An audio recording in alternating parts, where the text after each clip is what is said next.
भाव परावर्तन।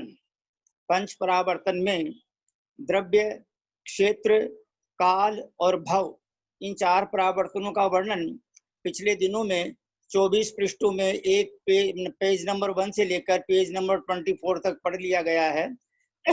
आज पेज नंबर 25, भाव परावर्तन। योगस्थान, अनुभाग बंध, अध्यवसाय स्थान, कषाय अध्यवसाय स्थान और स्थिति स्थान, इन चार के निमित्त से भाव परावर्तन होता है। प्रकृति बंध और प्रदेश बंध के कारण आत्मा के प्रदेश परिस्पंद रूप योग के तारतम्य रूप स्थानों को योग स्थान कहते हैं। मन वचन काय के हलन चलन से आत्मा के प्रदेशों में जो परिस्पंदन होता है उसको योग कहते हैं। मुख्य रूप से योग 3 प्रकार के बताए हैं: मनोयोग, वचन योग, काय योग। हम मन वचन काय इन तीनों योगों में से हम जिस समय जो भी क्रिया करते हैं उसमें ज्यादा हलन चलन होने से आत्मा के प्रदेशों में हलन चलन ज्यादा होती है, परिस्पंदन ज्यादा होता है। अगर हमारी बहुत शांतिपूर्ण क्रिया रहती है या किसी समय वचन योग, मनोयोग रहता है, जैसे सामायिक में बैठते हैं तो वचन योग भी रुक जाता है, काय योग भी रुक जाता है। मन जिसका जितना रुक जाता है आत्मा के प्रदेशों में उसी हिसाब से परिस्पंदन होता है। मन से कुछ तो चिंतन करते ही हैं, चाहे किसी गाथा का करो, चाहे अरिहंत परमेष्ठी का करो, कुछ ना कुछ चिंतन होता है। तो उस समय भी शुभ आश्रय हो रहा है, केवल मन से हो रहा है। बताना यही चाहते हैं कि मन वचन काय की कोई भी क्रिया योग कहलाती है। अब यह योग हमारा जितनी तारतम्यता से होगा, हमारा आश्रय भी उसी तारतम्यता से होगा। तत्वार सूत्र के 6ठे अध्याय में सूत्र आता है, काय वांग मन कर्म योग से आश्रय। 6 डाला में आता है, जो जोगन की चपलाई ताते भे आश्रव भाई, आश्रव दुखकारी घने रे, बुद्धिवंत तीने निरवेरे। इसलिए मन वचन काय की चेष्टा को बहुत सीमित करना, बहुत नियंत्रित करना, वह अपने आत्मा के कल्याण के लिए उपयोगी है। अनुभाग बंध के कारण कषाय के तारतम्य स्थानों को अनुभाग बंध अध्यवसाय स्थान कहते हैं। स्थिति बंध के कारण कषाय के तारतम्य स्थानों को कषाय स्थान या स्थिति बंध अध्यवसाय स्थान कहते हैं। बंधने वाले कर्म की स्थिति के भेदों को स्थिति स्थान कहते हैं। योग स्थान श्रेणी के असंख्यात विभाग प्रमाण हैं। योग के बंध स्थान आचार्यों ने कितने हैं? श्रेणी के असंख्यात विभाग प्रमाण योग स्थान हैं। श्रेणी के असंख्यात विभाग स्थान से क्या समझे? राजू किसे कहते हैं? जगत श्रेणी के 7वें भाग को राजू कहते हैं। ये सर्वार सिद्धि दीपिका सर्वार सिद्धि टीका सूत्र अध्याय नंबर 4 सूत्र नंबर 2-3। यह आगम की परिभाषा है। सामान्य परिभाषा में असंख्यात योजन का एक राजू होता है। रिसर्च स्कॉलर पंडित माधवाचार्य जी ने बताया है, 1000 भार का एक गोला इंद्रलोक से नीचे गिरकर 6 माह में जितनी दूरी तय करता है वह एक राजू है। जम्बूद्वीप पंडित में उद्धृत पृष्ठ नंबर 2। ऐसे हमारे ज्ञान से परे एक राजू में कितने आकाश प्रदेश हैं? आचार्यों ने हमें बताया कि एक सुई की नोक जितनी जगह में असंख्यात आकाश के प्रदेश होते हैं, तो 7 राजू अथवा एक श्रेणी में कितने आकाश के प्रदेश होंगे? अतः 7 राजू के जितने आकाश के प्रदेश होंगे उसको असंख्यात से भाग देने पर जितने स्थान आएंगे उतने योग के स्थान होते हैं। हमारे ज्ञानातीत है। ऐसे योग स्थान हम सभी ने अनंतों बार पूरे किए हैं, क्योंकि योग स्थान पूरे किए बिना भाव परावर्तन नहीं हो सकता है। अतः योग स्थान परावर्तन का मतलब श्रेणी के असंख्यात विभाग प्रमाण योगों की तारतम्यता होती है। हम सभी भाई बहन अपने मन में यह न सोचें इस पढ़ने का क्या तात्पर्य है, समझ में तो कुछ आ नहीं रहा है, लेकिन सुनना है अपने को, क्या समझे, चाहे समझ में आओ चाहे मत आओ, सोच सुनो। यह शृणोति स श्रावक, अगले जन्म में समझ में आ जाएगा। जब हम सब वैमानिक गति में वैमानिक देव बनेंगे अगली गति में, तो वहां परस्पर चर्चा होगी सबकी आपस में। अरे कि अपन जो है ये पढ़ रहे थे, नियम सार पढ़ रहे थे, पंच परावर्तन पढ़ रहे थे, इस पेज नंबर 27 पर 5वीं पंक्ति में चौथा अक्षर ये आया था, इतना पता पड़ जाएगा अवधि ज्ञान से। जैसे उदाहरण देते हैं, किसी सुई में धागा पिरोया हुआ है और वह सुई अगर खो भी जाती है तो धागे से जल्दी मिल जाती है। इसी प्रकार जिससे श्रुत का अध्ययन किया है, शास्त्र का अध्ययन किया है, वह मान लो अपने कर्म के उदय से इधर उधर भटक भी गया तो भी वो कालांतर में सुधर जाता है। और जिसको एक बार सम्यक दर्शन हो जाता है ना, वो तो इसलिए यहाँ पर ये पढ़ना अपना कार्यकारी है। और फिर आदरणीय ललिता बहन जी साहब ने जो बोला है, उनको उनकी सुपुत्री मधु दुदानी जी ने बड़े परिश्रम पूर्वक लिखा है। पेज नंबर 26 हो गए अपने पूरे, अब 27 पढ़ रहा हूँ एक और। अनुभाग बंध अध्यवसाय स्थान, अनुभाग बंध के कारण कषाय के तारतम्य स्थानों को अनुभाग बंध अध्यवसाय स्थान कहते हैं। हम लोग पहले अध्यवसाय शब्द को समझें। अध्यवसाय क्या है, अंदर से समझ में आते हुए भी हम नहीं समझ पाते हैं। परिश्रम पूर्वक, तारतम्यता पूर्वक किसी कार्य को निरंतर करने की योग्यता अध्यवसाय कहलाती है। तो आवाज लगाना बेटे पिंकी को। बंध 4 प्रकार का होता है, प्रकृति बंध, प्रदेश बंध, स्थिति बंध, अनुभाग बंध। ये 8वें अध्याय में तत्वार सूत्र में सूत्र आते हैं। अनुभाग बंध हम लोग हमेशा करते ही रहते हैं। निरंतर अनुभाग बंध करने की योग्यता है, हम हमेशा कर रहे हैं। यहाँ तक कि विग्रह गति में भी बंद हो रहा है। आचार्य हमें कहते हैं कि जब भी बंद होता है तो 4 प्रकार का होता है। ऐसा कभी नहीं होता कि 2 प्रकार का बंद हो और 2 प्रकार का नहीं हो। इसलिए कहा गया है कि 13वें गुण स्थान में भी अरिहंत प्रवेष्टि को जो 7वां वेदनीय बंद हो रहा है वह भी 4 प्रकार का हो रहा है।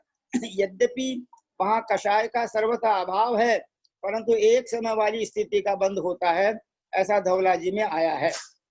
तो इसी प्रकार अगर हम अध्यवसाय स्थान का मतलब समझ लेंगे तो हमें बहुत अच्छी तरह समझ में आएगा। पुनः अध्यवसाय को समझते हैं किसी भी कार्य को निरंतर करने की योग्यता। इस प्रकार पेज नंबर 27 तक अपना अध्ययन हुआ है।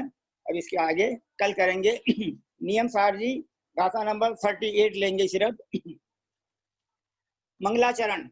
नमि ऊण जीणम वीरम अनंत वर्णान दंसन सहावम बोच्छामि नियम सारम केवली सुध केवली भणिदम। कहते हैं अनंत और उत्कृष्ट ज्ञान एवं दर्शन ही जिनका स्वभाव है, ऐसे श्री वर्धमान जिनेन्द्र को नमस्कार करके मैं केवलियों और श्रुत केवलियों द्वारा प्रतिपादित नियम सार ग्रंथराज को कहूंगा। ऐसा कुंद आचार्य भगवान ने यह प्रतिज्ञात्मक सूत्र लिखा है, गाथा लिखी है मंगलाचरण पूर्वक। अब शुद्ध भावाधिकार है 3रा अधिकार, पहला जीवाधिकार, दूसरा अजीवाधिकार, तीसरा शुद्ध भावाधिकार है। और गाथा नंबर 38 और पेज नंबर 56। जीवादि बहितच्चम हेयमुवादेयमप्रणो अप्पा कम्मोपाधि समुद्भव गुणपज्जाए ही बदिरितो। अब इस समय शुद्ध भावाधिकार है, यह हे उपाधि तत्व के स्वरूप का निरूपण है। क्या छोड़ना क्या ग्रहण करना ये बताएंगे। अनुभय अर्थ मैं पढ़ रहा हूँ, गाथा अर्थ पढ़ रहा हूँ। फिर हमारे आदरणीय सर जी जयचंद जी गंगवाल साहब से विनम्र प्रार्थना है कि आप टीका का अर्थ पढ़ने की कृपा करना। जीवादि बाह्य तत्व हेय हैं, कर्म उपाधि से उत्पन्न गुण पर्यायों से रहित आत्मा को उपादेय कहा है। जीवादि बाह्य तत्व हेय हैं, आत्मा को वह आत्मा उपादेय है, यानी अन्य जीव भी हमारे लिए कोई काम के नहीं है, क्योंकि कर्म रूप उपाधि से उत्पन्न होने वाले गुण और पर्यायों से भिन्न है। आदरणीय सर जी, जयचंद जी गंगवाल साहब, पेज नंबर 56। जय जिनेन्द्र साहब, टीकार्थ। जीवादि 7 तत्वों का समूह परद्रव्य होने से हे है। उस आत्मा के जो कि सहज वैराग्य रूपी महल की शिखर पर लगे हुए शिखामणि के समान है, परद्रव्यों से विमुख है, पंचेंद्रियों प्रसार से रहित है, शरीर मात्र की जिसके परिग्रह रह गया है, जो परम जिनेन्द्र अथवा योगीश्वर दशा को प्राप्त हुआ है और स्वकीय द्रव्य के ग्रहण में जिसकी बुद्धि अत्यंत तीक्ष्ण है, एक आत्मा ही उपादेय है। अब यहाँ ऊपर ये बताया कि जीवादि 7 तत्वों का समूह परद्रव्य होने से है, और यहाँ नीचे बताया एक आत्मा ही उपादेय है। अब यहाँ ये कैसे घटता है, ये पंडित जी बताएंगे अपने को। निश्चय से आत्मा औदायिक आदि 4 भावों के अगोचर है, द्रव्य भाव एवं नो कर्म रूप उपाधि से उत्पन्न वैभाविक गुणों तथा पर्यायों से रहित है, अनादि अनंत अमूर्तिक अतीन्द्रिय स्वभाव से शुद्ध सहज उत्कृष्ट पारिणामिक भाव रूप होने से ऐसा जो कारण परमात्मा रूप आत्मा है, ऐसे निज परमात्मा है। अत्यंत निकट भव्य जीवों के पूर्वोक्त निज परमात्मा के सिवाय कुछ भी उपादेय नहीं है।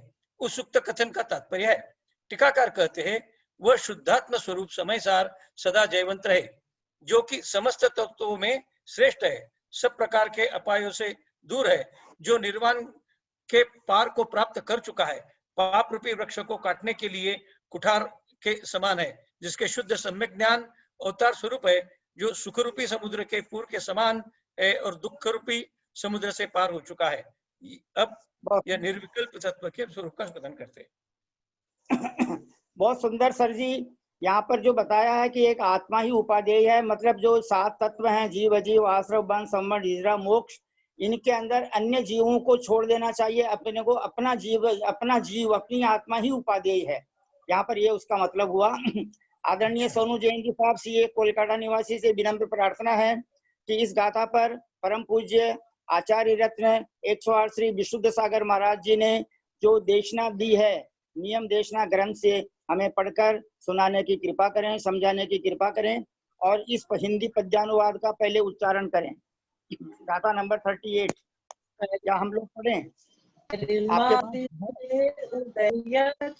से मिले हैं, पर्याय और गुण वे मुझसे मिले हैं, कर्तव्य दिए निज आत्म मात्र प्यारा, जीवादि ब्रह्म सब अपात्र न्यारा।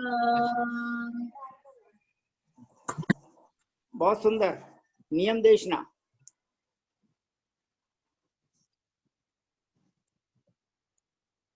जीव अधिकार अधिकार के उपरांत तृतीय अधिकार है शुद्ध भाव अधिकार। इनको बहुत कर में, क्योंकि ये अंतिम अधिकार है, परंतु सहजता में समझना भी है हमें इसे। एक एक बात का स्पष्टीकरण भी होगा। इस अधिकार में आचार्य भगवान कुंद कुंद स्वामी यह भी कहने वाले हैं कि आत्मा त्रैकालिक अशुद्ध है। आत्मा त्रैकालिक अशुद्ध है ही नहीं, आत्मा त्रैकालिक शुद्ध ही है। अब यदि आपको पूरा पक्का विवेक ज्ञान नहीं होगा तो एक एकांत में चला जाएगा और दूसरा चिढ़ करके भाग जाएगा। आत्मा त्रैकालिक शुद्ध है, ये शुद्ध निश्चय है, क्योंकि भले ही आत्मा बुद्ध रूप है, भले ही आत्मा कर्मों से बंधी है, परंतु आत्मा में कर्म किंचित मात्र भी नहीं है। आत्मा ज्ञान दर्शन स्वभावमय है और कर्म स्पर्श रस गंध वर्णमय है। आत्मा में कर्म का लेस मात्र भी प्रवेश नहीं है। जैसे कि एक एग्जांपल देती हूँ मैं, कि जैसे कि सीता के मत पड़े पानी में आसान सा रखी है, उस शिला के ऊपर पानी गिरते ही जा रहा है, पानी बह रहा है, निरंतर पानी बह रहा है, लेकिन क्या शिला के अंदर लेस मात्र भी पानी है? बिल्कुल नहीं। शिला तो शिला है और जल तल है। ऐसा व्यवहार अवस्था में कर्म आप में चिपके कहीं आ रहे हैं। इसका लोग सब चिन्ह करना कि ऐसे पानी गिर रहे है पर की शिला के ऊपर, लेकिन शिला के अंदर कुछ पानी का एक अंश मात्र भी नहीं है। वो एग्जाम्पल का चिंतन करके हमें आत्मा को समझना है। कितना ही प्रबल प्रकांड वक्ता पर बिना दृष्टांता के कोई चर्चा नहीं करता, क्योंकि सभा सब श्रेणी के लोगों की होती है और विद्वता की बात नहीं रखोगे तो भी तुम शोभाहीन होगे, वो भी जरूरी है। परंतु सामान्य लोग भी समझते जाएं, इस बात का ध्यान रखना है, क्योंकि सभा में सब तरह के लोग रहते हैं। जब हम कुछ बोलते हैं तो अच्छे ज्ञानी, बहुत जैसे ज्ञानी ध्यानी पराकांड पंडित हमारे दीपचंद जी पंडित जी हैं, जो इतने ज्ञानी होके भी अपने ज्ञान को कभी भी कहते नहीं। इतने विनय है इनको, इतना विनय ये किसी को देते हैं जितना कि बहुत कुछ सीखने को मिलता है इनसे कि किसी का आदर सत्कार और विनय कैसे किया जाए। तो सभा में विज्ञानी भी रहते हैं, अज्ञानी भी रहते हैं, सभी रहते हैं, क्योंकि विद्वान पढ़े पढ़ाए बैठे हैं। उनको तो विषय का दोहराना है, उनको तो दोहराना है, उनको सब कुछ आता है। पंडित जी को सब आता है, वो सिर्फ पढ़ रहे हैं इसीलिए कि साता वेदनी हमेशा सुख कर्मों का उदय रहे उनको। परंतु अध्ययन तो आप सामान्य लोगों को करवा रहे हैं। हम सामान्य लोग जो है वो उनसे पढ़ रहे हैं, सीख रहे हैं, संस्कृत प्राकृत सब कुछ सीख रहे हैं उनसे। तो हमारे आचार्य बड़ी कृपा की, उन्होंने विद्वता को खूंटे पे टांग दिया और सरल भाषा में इतना कथन कह दिया कि बाल गोपाल भी समझ जाए। जैन आचार्य ने भाषा व्याकरण पर ध्यान नहीं दिया, जैन आचार्यों ने भाव पे ध्यान दिया है। हर चीज में भाव का महत्व है। हमारे आचार्य जटिल से जटिल लिख सकते थे, बहुत अच्छा लिख सकते थे, परंतु नहीं, क्योंकि उनको पता है पढ़ने वाले कैसे होंगे। पढ़ने वाले कम ज्ञानी और बहुत ज्ञानी सब तरह के लोग हैं, तो उनको सब तरह के लोगों को ध्यान में रखते हुए उन्होंने लिखा। जहाँ उपयोग दिया वहां लिखा है। जिन दर्शन में आचार्य अमृत चंद्र की भाषा विद्वत भाषा है।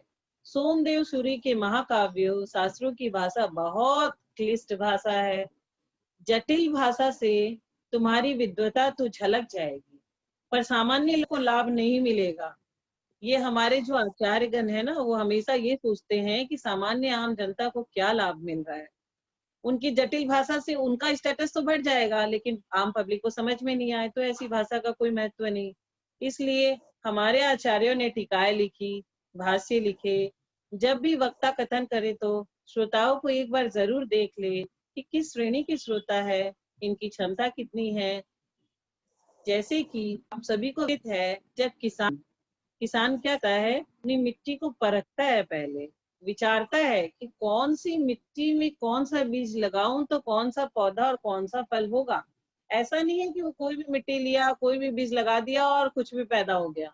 तो जब वो किसान सब चीज को देखता है, किसान जो पढ़ा लिखा इंसान नहीं है, खाद को देखेगा, मिट्टी को देखेगा, बीज को देखेगा, तो क्या तुम किसान से भी गए बीते हो? इन चेतन मिट्टी को देख लेना चाहिए कि यहाँ पे किस प्रकार का खाद और पानी पड़ा है और कैसे बीज का वपन किया जाए। मतलब हमें अपनी मिट्टी को देखना है कि हमारी कैसी मिट्टी है, इसको किस तरह की खाद चाहिए, इसको किस तरह का पानी चाहिए। तत्व ज्ञान का विस्तार तो होना चाहिए। यदि विस्तार नहीं होगा तो 18,500 वर्ष तक कैसे चलेगा? आप सभी को पता है 18,000 क्यों आ गया है। पंचम का चल रहा है, हमारा पंचम काल का होता है पंडित 21,000 2,500 हो गया है, 18,500 बाकी है। तब तक हमें इसे चलाना है, तो ये कैसे चलेगा? शास्त्रों को अभी से तुम अलमारियों में बंद कर दोगे तो क्या होगा? अतः तत्व ज्ञान का प्रचार करो। ये सब से नहीं होगा। हम पेपर में अमेरिका में ऐसा हो गया, इंग्लैंड में ऐसा हो, फ्रांस में ऐसा हो गया, में ऐसा हो गया, जापान में ऐसा हो गया। इसी मोक्ष मार्ग का द्वार नहीं खुलने वाला है।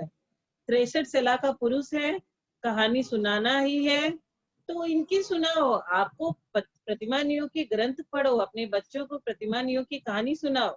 मैं तो कोशिश करती हूँ कि रोज रात में बच्चे को लेके सुलाती हूँ, तो वो बोलता है मम्मी एक कहानी सुनाओ, तो प्रतिमा नियोग की एक कहानी उसे सुनाती हूँ कि पर्वत ने ऐसा किया, उसने इसने रॉन्ग ग्रंथ लिख दिया, फिर ऐसा हुआ वैसा हुआ, तो हम अभी बच्चों में संस्कार नहीं डालेंगे तो कैसे आएगा।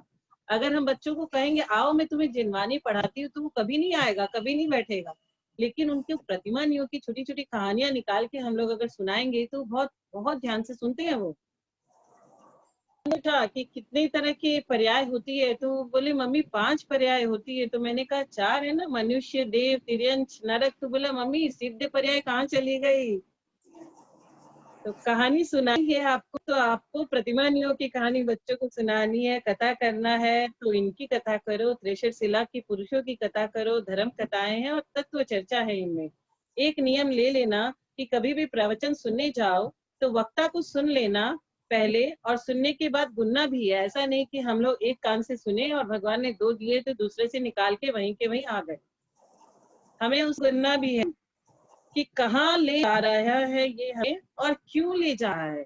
कभी हम प्रवचन सुनते हैं अभी जी का, मुनि महाराज का, वो हमें सिलसिला ले जाते हैं, कभी ब्रह्मांड यात्रा करवाए, कभी हमें क्षेत्र नश्वरदीप सब जो लेके जाते, हमें बहुत भाव से यात्रा करनी चाहिए। भाव यात्रा हमें भावने का बंध होता, और इस विषय का व्याख्याता है ये भी हमें जान लेना चाहिए।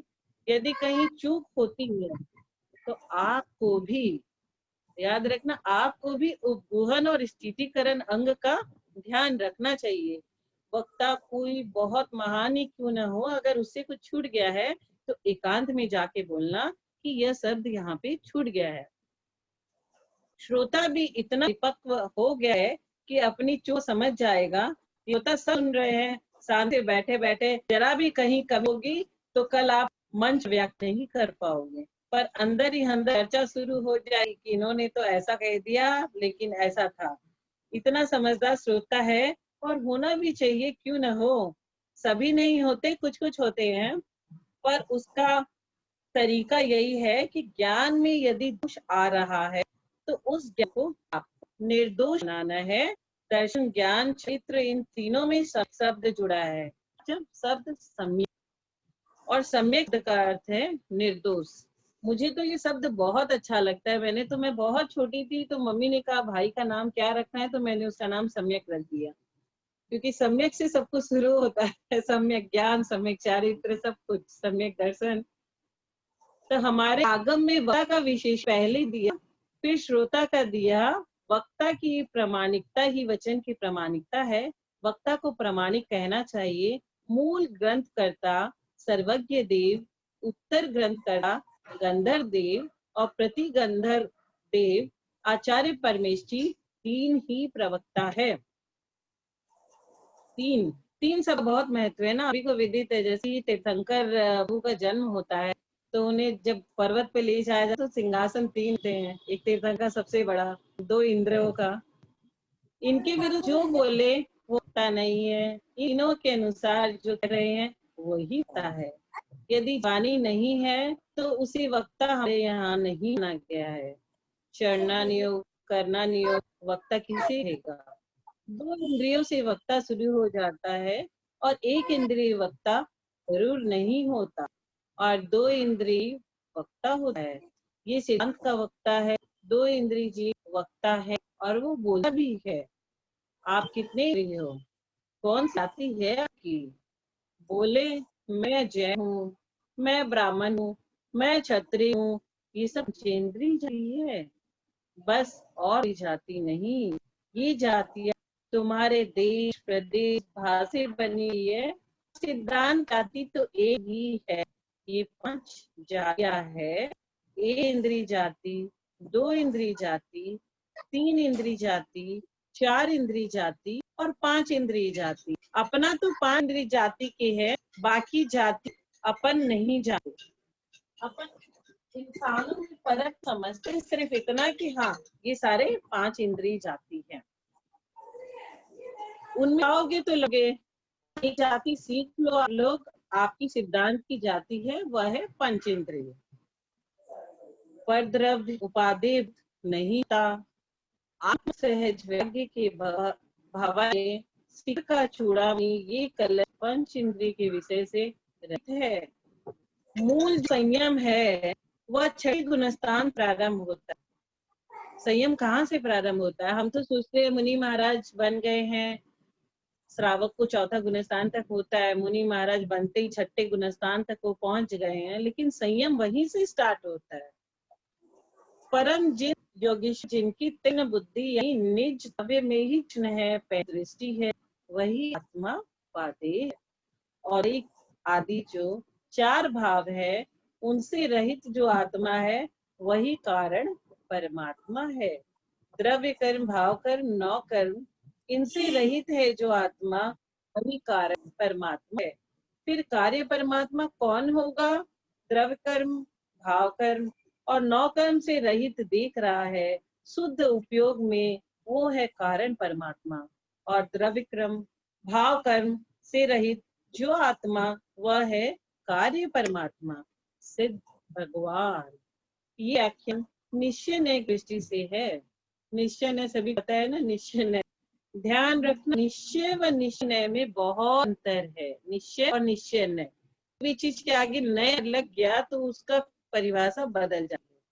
निश्चय नय होता नहीं है, कहता है, और निश्चय होता है। निश्चय नय कारण आत्मा है और निश्चय कार्य परमात्मा है।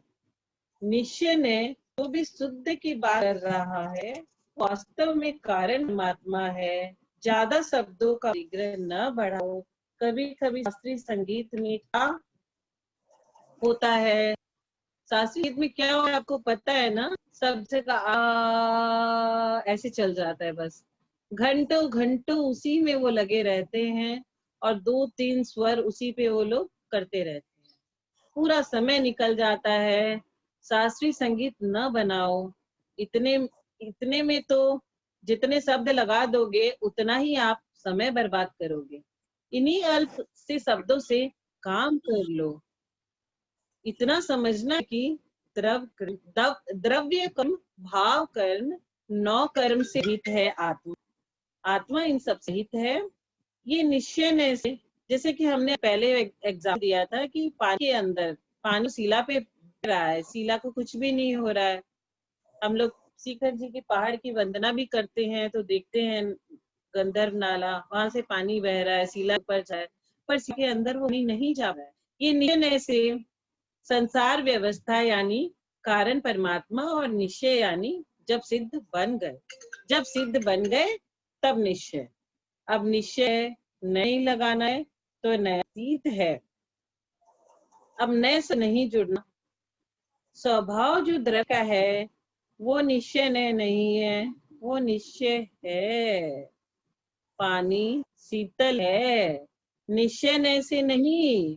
पानी को निश्चय है कि निश्चय नय नहीं कि वो शीतल, पानी शीतल है, वो निश्चय है, वो निश्चय से है। पानी उष्ण भी है, उसमें भी कोई नय नहीं है। अग्नि उष्ण है, अरे अब क्या नय लगाओगे, वो तो उष्ण है ही। अच्छा ये बताओ, आप जीव है, किस नय से? व्यवहार नय से जीव हो कि जीव हो? जीव हो कि भगवान आत्मा हो? ठीक है, जो है वही है। अच्छा, शब्द आचार्य ने उन करके दे दिया है तो आन लूट रहे हो। ये अंतिम शब्द को पकड़ना है, आपको समझने का विषय है। प्राप्ति का मार्ग भी ही है। औदायिक भाव, औपशमिक भाव, समय, यहाँ गति की अपेक्षा से गति की प्रधानता रखी गई है। गति चल रही मनुष्य गति, इसलिए इसे रख दिया। निज परमात्म तत्व को छोड़कर किंचित मात्र भी उपादेय नहीं है। ये नियम सार है। ध्यान रखना, ये सब व्यवहार है पर इसके बिना नियम सार भी नहीं है। बोलो आचार्य इंदु कुंद स्वामी की। बहुत बहुत सुंदर, बहुत सुंदर, बहुत सुंदर। 39। अच्छा, अब हम आदरणीय विजया बहन जी ठोलिया साहब, प्रतिमा बहन जी गंगवाल साहब से विनम्र निवेदन करते हैं, सुलोचना जी पांड्या साहब और भी जो भाई बहन इस ग्रुप में अभी हैं, जयचंद जी सर साहब गंगवाल साहब हैदराबाद, आप सभी जो है आप अपनी मनपसंद विषय पर बोलने की कृपा करें, या तो भजन बोले, आध्यात्मिक, वैराग्य, ज्ञान। सोनू बहन जी, सबको आवाज? जी हाँ, इसका दीजिए।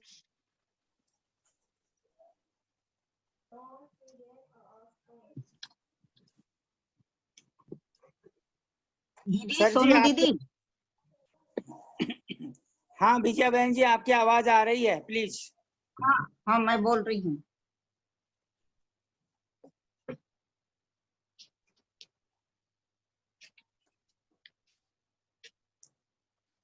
भैया जी, मैं